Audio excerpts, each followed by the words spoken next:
Lo que son 12 causas, unas efectivamente, además con jueces tan peculiares como el juez Peinado, en fin, y algunos otros que ya hemos tenido ocasión de comentar. Pero algunas de las causas, incluso hoy, cuando hemos sabido las joyas que tenía guardadas el presidente Zapatero, al cual quiero decir aquí que aprecio en lo personal y para mí emocionalmente ha sido un golpe, porque es una persona cercana y que aprecio enormemente. Pero dicho eso, quiero decir que hay cosas en los sumarios que todos estos jueces prevarican, pero estamos hablando de que hay, si sumamos audiencias, 30 jueces. No van a prevaricar todos estos. Si fuera un gobierno del PP, ya no digo con la extrema derecha, estarían las calles ardiendo. Seguro, porque Montoro se la ha llevado crudo y las calles no han ardido. Bueno, nos hemos enterado, ha estado la chita callando y haciendo inspecciones a los periodistas, por cierto.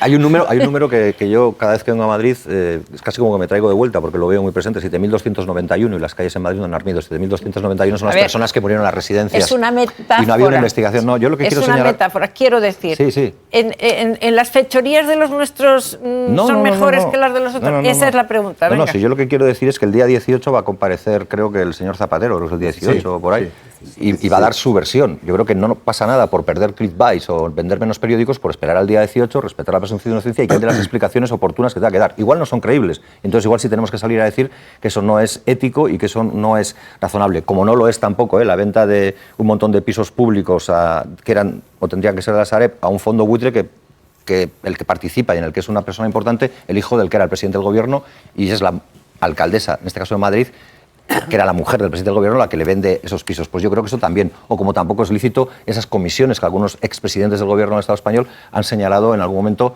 o se han aparecido en informaciones periodísticas que podían tener. No, sí, yo le he dicho que yo espero al día 18 y el día 18 diremos, bueno, pero mi objetivo es explicar mi posición, no puedo contentar a todo el mundo. Sí le digo una cosa, para que quede absolutamente clara, porque yo creo que ahí a veces se nota la diferencia de percepción que puede haber en una realidad política, en este caso Euskal Herria, con la que puede haber en otro lugar del Estado, no digo ni mejor ni peor. Cuando nosotros oímos hablar de las teorías del entorno, si no ha sido puede ser el entorno, nosotros nos echamos a temblar, porque cada vez que hemos oído hablar de la teoría del entorno en nuestro país, ha supuesto una persecución y una represión masiva y sistemática que se ha llevado por delante a muchísimos inocentes. El gobierno está pasando ahora una situación bastante complicada. ¿Cómo analizan ustedes el momento político y judicial que está viviendo nuestro país y el gobierno? Bueno, yo creo que las cosas están calientes, como el clima, para empezar. Pero tampoco han dejado de estarlo así desde que este gobierno empezó su andadura. Nosotros tenemos la sensación desde Euskal Herria Bildu de que desde la transición, eso que se llama el régimen del 78, la instalación y la instauración del régimen del 78, o la transición, como quiera llamarse, hay una idea muy asentada en mucha gente con capacidad y con poder en el Estado español, y es que el Estado le pertenece a la derecha y cuando la izquierda gobierna es inquilina, y que por tanto contra ese inquilino puede y se debe hacer cualquier cosa. Yo creo que esa es una realidad que también se entiende al calor de lo que está pasando, porque nosotros lo hemos dicho con absoluta claridad. Yo mismo lo he señalado desde el año 16, en los momentos en los que me tocó participar en la comisión de investigación de la Gürtel, que para nosotros y nosotras, para las gentes de Euskal Herria Bildu, desde nuestra óptica, desde nuestra visión, la corrupción es sistémica en el Estado español, porque tiene mucho que ver con la construcción económica del Estado español y tiene mucho que ver con los centros de poder, dónde están y cómo se interrelacionan con lo político y cómo consiguen influir y determinar lo político. Sí es cierto que en los últimos años ha habido una dilución de los elementos de diferencia que podían existir en la separación de poderes entre el Ejecutivo, el Legislativo y el Judicial, y que se tiende mucho a judicializar la política y a veces a politizar la justicia. Y yo creo que lo que estamos viviendo es una especie de carrera alocada por ver cómo conseguimos elevar la temperatura. A mí me recuerda mucho a la doctrina del shock de Naomi Klein, cuando habla de esta sucesión de impactos encadenados que hace que la gente no sea capaz de asimilar en el que está porque ya acaba de recibir otro y la manejas en el histerismo. Desde Euskal Herria Bildu lo decimos con absoluta claridad, tolerancia cero frente a la corrupción. Si todo lo que se está diciendo se consigue demostrar, creemos que hay elementos de gravedad que tienen que hacer reaccionar al gobierno, no solo en términos declarativos o de tibieza en la respuesta contra la corrupción, pero tan importante como perseguir al corrupto es perseguir al corruptor. Y nosotros vemos que en el Estado español hay una dificultad evidente para que el corruptor acabe siendo puesto en plaza pública. Y lo que no vamos a participar es de ningún linchamiento mediático, porque parece que es lo que ahora interesa más, que es esa especie de carrera acelerada por elevar la voz todavía más y linchar mediáticamente saltando la presunción de inocencia de cualquiera a aquel que se pone en el objetivo. El líder de su formación, Arnaldo Otegi, hablaba el otro día, hace un par de días, de que hay una operación para acabar con el PSOE de Sánchez, para sustituirlo por otro PSOE, por los pactos con el nacionalismo vasco. ¿Esta operación de quién sería? Bueno, yo creo en su opinión. Sí, yo creo que tiene mucho que ver con aquello que señalaba antes cuando decía que la derecha entiende que el Estado le pertenece y que la izquierda se inquilina. Y tiene mucho que ver con la construcción de la propia transición, de ese acuerdo entre diferentes, donde élites económicas, que lo eran durante el franquismo, pasaron a tener la patina demócrata para seguir siendo las élites económicas del Estado español. Yo creo que a toda esa gente es evidente que un partido socialista que se salga de ese redil del bipartidismo pactado desde el 78 hasta ahora, pues le incomoda. Y yo entiendo, y nosotros entendemos de Euskal Herria Bildu, que en esa lógica, y haciendo seguidismo de aquella célebre declaración de un expresidente del gobierno español que dijo: el que pueda hacer que haga, pues hay mucha gente que se ha puesto en la faena de hacer cosas para que caiga este gobierno. Eso lo vemos. Y eso no exculpa los posibles casos de corrupción que pueda haber. Eso no exculpa las malas prácticas, algunas delirantes, bochornosas y desde luego todas reprobables que se hayan podido tener.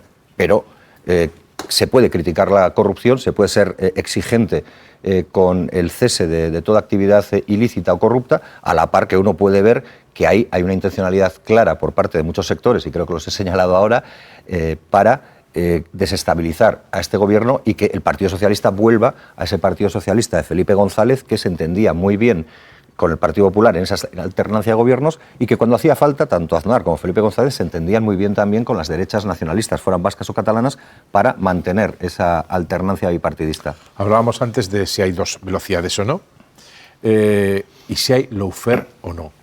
Hay lawfare, todo es lawfare, nada es lawfare, lo hay en ocasiones. De los 4 o 5 casos que ahora están sobre la mesa, el caso Zapatero, el caso del hermano del presidente del gobierno, el caso que afecta a la mujer del presidente del gobierno, el caso Leire Díez, que me parece que es al que se refería con asuntos delirantes. ¿Qué le parece todo? Sí, bueno, o al de Ábalos o al Coldo y tal. Yo creo que hay ejemplos, por desgracia, bastante dolientes, ¿no? como para utilizar ese calificativo que he señalado.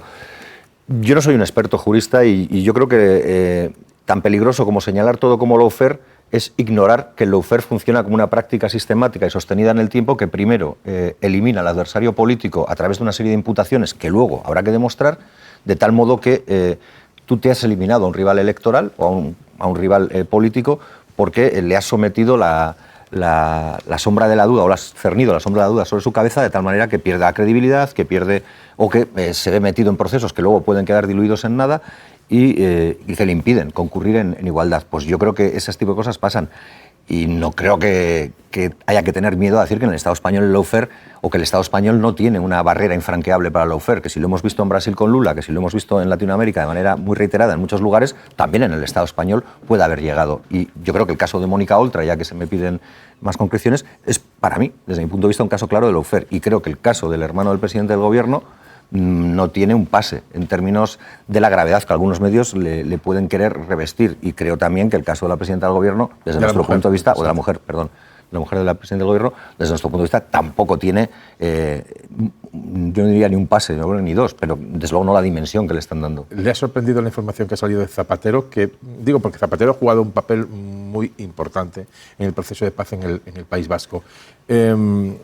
Que sea delictivo o no, cree que hay algo que no debería haber hecho el expresidente Zapatero, cree que hay intenciones o intereses desde la administración claramente tumbarlo, sí. ¿Cree que puede haber un poco de todo? Yo le leí a un juez y a un experto jurista hace escasos días decir algo que pareció, o a mí por lo menos me invitó a la reflexión. Yo decía que para iniciar una causa, para iniciar un procedimiento, basta con una información o con una noticia. Bien. Como yo creo que tenemos experiencia en este Estado de noticias que han ocupado grandes portadas en grandes periódicos, además en hechos muy dramáticos para la historia del Estado español, véase por ejemplo el 11M y la teoría de la conspiración, pues como de una noticia se puede abrir un procedimiento, lo que nosotros no vamos a hacer como Euskal Herria Bildu es linchar a la persona que está sometida en ese procedimiento que no ha tenido todavía ocasión ni siquiera de testificar y defenderse. Vamos a ver lo que se dice. Evidentemente, si todo lo que se está publicando goza de absoluta certeza y es así, tal cual se está publicando, pues nos parecería muy grave y sería, desde luego, una sorpresa muy, muy alta, porque no teníamos ese concepto de Zapatero, pero desde la distancia política. Yo no soy militante del Partido Socialista ni nada por el estilo, evidentemente. Por tanto, queremos tener cautela y mesura y, desde luego, nosotros y nosotras pues seguimos creyendo en la presunción de inocencia como un principio fundamental en el Estado de Derecho. Porque también decía ese mismo jurista algo que me parece muy importante. Decía que en el Código Penal lo verdaderamente relevante para un juez, para quien toma la decisión, es cómo conseguir penalizar una conducta sin que ésta tenga que acabar en cárcel, que ese es de alguna manera el fracaso de todo proceso. Por eso intentan las mediaciones y otro tipo de cosas. Yo creo que en el Estado español hay mucha gente que tiene más ganas de llenar las cárceles que de buscar el fondo de las verdades. Relaciones con el gobierno, ¿te lo van a seguir apoyando?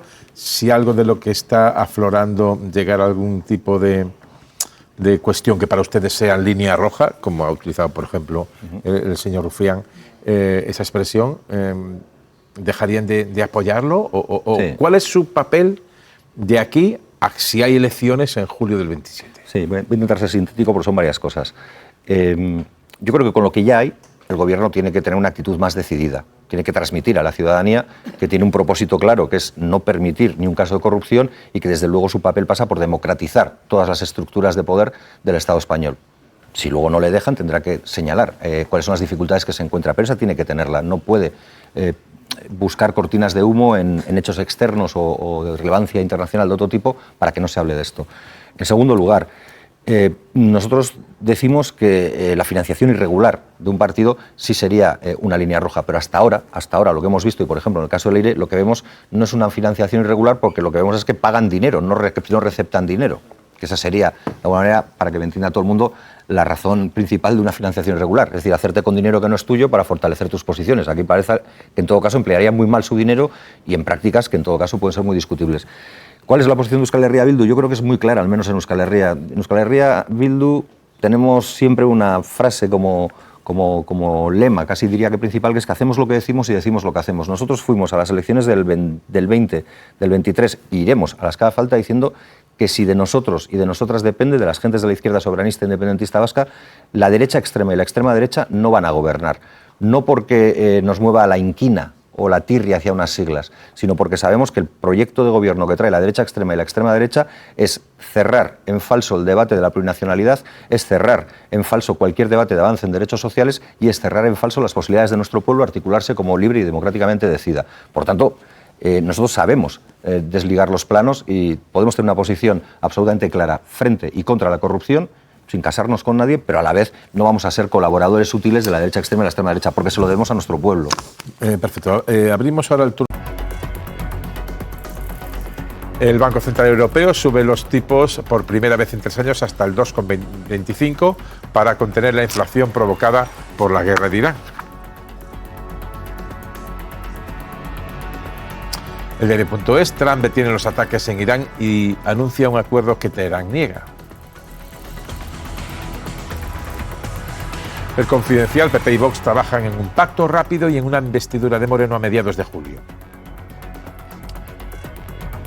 Y acabamos con Público, León 14, desde Canarias, la dignidad humana no tiene pasaporte ni pierde valor al cruzar una frontera. Palabras para la reflexión de muchos. Nos acompaña ahora Óscar Matute, portavoz adjunto de H. Bildu en el Congreso. Gabón, buenas noches, bienvenido. La visita del Papa, ¿la está siguiendo o no? En el Congreso estaban ustedes. Bueno, había una delegación de Euskal Herria Bildu, de compañeros y compañeras, sí. Pues la verdad es que yo personalmente no la estoy siguiendo mucho, no soy un experto en temas eclesiásticos, me siento un poco un pulpo en un garaje viendo el previo del programa. Pero bueno, pues yo creo que tiene una dimensión evidente. Es un Estado con muchos millones de creyentes de la fe católica, también hay personas que profesan otras religiones y también estamos aquellos que no profesamos ninguna. Sí, a mí no me pasa como hace Tangana con la visita al Papa. Yo no creía y no creo, o sea, no me he convertido. Pero bueno, o sea, yo creo que sí que tiene una cierta dimensión en la medida en que es un jefe de Estado y nosotros en nuestra presencia en el Consejo de Diputados tenía que ver con eso, con el respeto institucional a un jefe de Estado y también, por qué no decirlo, en lo que tiene que ver con, bueno, pues con un reconocimiento a lo que fue un papel de facilitador en el proceso de paz que en Euskal Herria transitamos hace ya unos años. Más allá de eso, bueno, pues yo creo que sus declaraciones pueden sonar algunas bien y otras desde luego no bien para alguien que ¿Qué le suena bien y qué le suena mal? Bueno, pues yo creo que esas apelaciones a la dignidad humana, las apelaciones que tienen que ver con la acogida de las personas y de alejarnos de estas locuras pues como la de la prioridad nacional que la extrema derecha en el Estado español pone encima de la mesa, están bien. Luego, evidentemente, las posiciones que tiene con la eutanasia, que tiene con el aborto, que tiene con el matrimonio igualitario, pues evidentemente no nos parecen adecuadas. Pero como digo, yo tampoco me siento oveja de ese rebaño. Entonces, atiendo lo que dice, sé que tiene una cierta trascendencia en buena parte de los ciudadanos y ciudadanas con los que convivo, y me gustaría, en todo caso, que lo que de positivo tiene, pues tuviera una traslación práctica. Es decir, declarar y declamar está muy bien, pero hacer suele ser más difícil, y yo creo que lo comentabais y lo hablaréis luego, parece, que tiene muchísimo recorrido que hacer, por ejemplo, en lo que tiene que ver con los casos de violencia y de agresiones sexuales que ha habido en el seno de la Iglesia para con mucha gente. Vamos con la política nacional. ¿Cómo están las cosas? Ustedes galácticos y fórmulas mágicas. Si yo le digo Gabriel Rufián y la unidad de la izquierda, ¿usted qué me dice? Pues yo le digo que Gabriel Rufián es un buen amigo mío y que la unidad de la izquierda es un deseo que seguramente mucha gente aspira. Lo que no sé si la fórmula del Dream Team es la mejor manera de ilusionar a un campo que está vacío o que cada vez congrega menos espectadores. Yo creo que lo que se trata es de hacer un trabajo, como decía, colectivo. Se trata de tener un propósito. Nosotros así lo hemos transmitido siempre. No nos vemos capaces de decirle a nadie cómo tiene que organizar su casa, porque no nos gustaría que nadie nos dijera cómo tenemos que organizar la nuestra. Tenemos muy claro nuestro compromiso antifascista, tenemos muy claro nuestro compromiso para que el PP y Vox no alcancen el gobierno y ahí pueden contar con nosotros, pero eso no significa que diluyamos nuestro proyecto político en algo que no sabemos cómo se va a caracterizar, sino que podemos colaborar con ellos. Y yo creo que en el para qué está la fortaleza, más que en el quién o en el cómo. Esa es una cosa, el Dream Team ganó 4 ligas seguidas del Barça. O sea, mal no le fue. Yo soy del Athletic de Bilbao. Ah, bueno, ya, pero me cita usted al Dream Team y yo, desde mi neutralidad futbolística crisolada... Que la expresión del Dream Team ni siquiera viene del fútbol, ya sé que eres del baloncesto. Muy del baloncesto, pues, efectivamente. Porque viene del 92, de la Olimpiada, cuando el Barça ganó la primera Copa Europa. O sea, pero no voy a entrar ahí. La mesa nos quedan 8, como máximo 10 minutos. Si os ceñís al tiempo, todos, también el invitado, sí, yo soy el que podéis preguntar los 4, ¿vale? Entonces empiezo por Marisa Cruz. Sí, yo en el Congreso les escucho continuamente decir, y sobre todo últimamente, que el Gobierno ahora mismo lo que tiene que hacer, un poco para salir de esta situación terrible en la que se encuentra, es efectivamente ir hacia adelante, plantear una agenda más progresista, plurinacional, en fin, todo esto. Pero ¿usted cree realmente que ahora mismo el Gobierno está en condiciones de aprobar todas esas cosas que ustedes creen que debería? Yo creo que sí. Y probablemente es porque me muevo por el optimismo de la voluntad también. Con apoyos parlamentarios. Yo creo que es posible buscar posibilidades porque, como he señalado, lo que puede venir, es decir, ese gobierno del PP y Vox, al que ya están poniendo en práctica en muchas comunidades autónomas, es decir, ya no hay que ni siquiera estimular a la gente a la imaginación, simplemente hay que hacerle que mire a determinadas comunidades autónomas para ver lo que puede venir para el conjunto del Estado español. Ante esa amenaza, yo creo que tenemos que ser capaces de encontrar puntos de encuentro. Y yo creo que podemos ser capaces de encontrar puntos de encuentro, sobre todo en las materias que a la gente le importa. Ahora estábamos viendo en los titulares que los tipos de interés vuelven a subir. Eso va a significar que las hipotecas van a costar más y que probablemente los alquileres van a costar más en un lugar en el que la vivienda es el principal problema de la gente. Pues yo creo que ahí tenemos margen. Pues yo creo que ahí tenemos margen para encontrar algún punto de acuerdo. Y creo que lo vamos a poder demostrar en los próximos meses.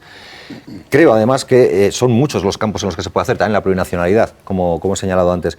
Y lo que no podemos hacer es entregarnos a una posición que tiene algo que ver, otra vez, y vuelvo a la idea, con esa ese viejo soniquete de que cuando la izquierda está en el poder está o por equivocación, por error o porque de vez en cuando toca un poquito, pero que quien tiene que hacer las cosas es la derecha. Nosotros nos negamos, quizás porque venimos de una realidad que no comulga con esa rueda de molino. Entonces, vamos a exprimir todas las posibilidades y lo que le decimos a este gobierno es que tenga un propósito, que sea capaz de definir un propósito que nos vertebre a todos los partidos que apoyamos en su día la investidura para ver hasta dónde podemos llegar. Aunque la dirección sea más tímida o más tibia de la que a nosotros nos gustaría, y seguramente así será, pero que tenga una orientación que defienda a las mayorías sociales, que defienda la ampliación de derechos y libertades y que defienda, y termino, una agenda plurinacional. Es decir, que se reconozca la manera de estar en el Estado español desde una óptica diferente que no sea la de la unidad nacional impuesta a sello. Yo voy a preguntarle una cosa que le pregunté hace 5 años en el patio del Congreso. Podrías haberte renovado un poquito. No me acordaré. Es que se quiere no voy a autocitar. violentar la confidencialidad de aquella conversación, pero yo le preguntaba que parecía en el ambiente que Bildu estaba a punto de arrebatar la hegemonía al Partido Nacionalista Vasco y usted fue bastante prudente y digamos, me mermó el entusiasmo, como que eso es algo que siempre parece que va a pasar, pero que es muy complejo. ¿En qué posición estamos en ese sentido? Pues hemos avanzado con respecto a hace 5 años. Yo creo que ahora estamos bastante mejor que hace 5 años. Y lo que sí que nosotros señalamos es que trabajamos con paciencia estratégica. O sea, nosotros no tenemos prisa y quizás eso obedece a que no andamos buscando liderazgos supersónicos ni fórmulas mágicas. Nuestro trabajo es un trabajo pueblo a pueblo, barrio a barrio, lucha popular a lucha popular para ir construyendo una comunidad. Porque vimos muy bien, y lo vimos muy bien en los marxistas alemanes del siglo XX cuando llegó el nazismo, que lo que verdaderamente protegió a mucha gente de esa barbaridad fue tener una comunidad política en la que referenciarse y que se vaya ampliando. Y ese es el trabajo que venimos haciendo Euskal Herria Bildu. ¿Ganaremos el 2027? Ojalá, creo que estamos más cerca que hace 5 años, pero si no es en el 2027 será en el 2031. Lo que nunca haremos será perder posiciones en todas las luchas y todas las referencias de órbita sindical, política, social, ecologista, feminista, etcétera, porque creemos que eso dignifica al conjunto de nuestro país. Entonces, Buenas noches. Hablando de liderazgo.